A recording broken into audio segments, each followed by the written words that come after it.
দেশের বিশিষ্ট অর্থনীতিবিদরা বলেছেন আগামী অর্থবছরের বাজেটকে সামগ্রিক অর্থনীতির সংকটের প্রেক্ষাপটে দেখতে হবে। সংকট উত্তরণে সবচেয়ে বেশি জরুরি আর্থিক খাতের দুরবস্থা কাটানো এবং অর্থনীতির আকারের অনুপাতে রাজস্ব আয় বাড়ানো, কেননা অর্থনীতির মূল সংবেদনশীল জায়গা আর্থিক খাত এখন সবচেয়ে বেশি অরক্ষিত। তাদের মতে রাজস্ব স্বল্পতার কারণে সরকারের ঋণ গ্রহণ অনেক বেড়ে পরিশোধের চাপ বাড়ছে। এতে শিক্ষা, স্বাস্থ্য, সামাজিক সুরক্ষার মতো জনকল্যাণমূলক খাতে সরকার বেশি ব্যয় করতে পারছে না। ফলে সামগ্রিক অর্থনীতি ভঙ্গুর পরিস্থিতিতে পড়েছে। এ অবস্থা থেকে উত্তরণে রাজস্ব ও আর্থিক খাতে সাহসী সংস্কার জরুরি হয়ে পড়েছে এবং এর জন্য দরকার সর্বোচ্চ পর্যায়ের রাজনৈতিক অঙ্গীকার। গতকাল সোমবার রাজধানীর সোনারগাঁও হোটেলে সম্পাদক পরিষদ ও সংবাদপত্র মালিকদের সংগঠন নোয়াব আয়োজিত অর্থনীতি, চলচ্চিত্র ও প্রস্তাবিত বাজেট 2024-25 শীর্ষক আলোচনা সভায় অর্থনীতিবিদরা এসব কথা বলেন। অনুষ্ঠানে স্বাগত বক্তব্য দেন নোয়াব সভাপতি একে আজাদ এমপি। সমাপনী বক্তব্য দেন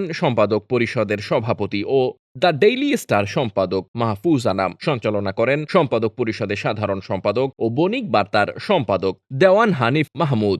আলোচনায় সাবেক তত্ত্বাবধায়ক সরকারের উপদেষ্টা ও বিশিষ্ট অর্থনীতিবিদ অধ্যাপক ওয়াহিদ উদ্দিন মাহমুদ বলেন, ব্যাংক খাতের বিশৃঙ্খলা চরম অবস্থায় পৌঁছেছে। অর্থনীতির সবচেয়ে সংবেদনশীল আর্থিক খাত এখন নিয়ন্ত্রণহীন ও অরক্ষিত অবস্থায় চলে গেছে। অনিয়ম, দুর্নীতি ও অব্যবস্থাপনার কারণে ব্যাংক খাত ঝুঁকিতে পড়েছে। বিভিন্ন অনুগত স্বার্থ গোষ্ঠীকে ব্যাংক থেকে অন্যায় সুযোগ সুবিধা দেওয়া হয়েছে, যার সঙ্গে ক্ষমতার রাজনীতি সম্পৃক্ত। এ ধরনের পরিস্থিতিতে অর্থনৈতিক ব্যবস্থাপনা ভেঙে পড়ে, বিনিয়োগের পরিবেশ ক্ষতিগ্রস্ত হয় এবং সৎ উদ্যোক্তারা বঞ্চিত হয়। নোয়াব সভাপতি একে আজাদ এমপি বলেন, সৎভাবে আয় করে 30% কর দিতে হবে, আর কালোবাজারি ও অবৈধ টাকার মালিকরা দেবে 15%। এটি হতে পারে না। তিনি একজন সংসদ সদস্য এবং এরকম তুঘলকি কাণ্ডের সমর্থন জানানোর জন্য জনগণ ম্যান্ডেট দেয়নি। এ সুযোগ বাতিলের জন্য তিনি ব্যক্তিগতভাবে সংসদে তুলবেন। Desk report, বার্তাবাজার।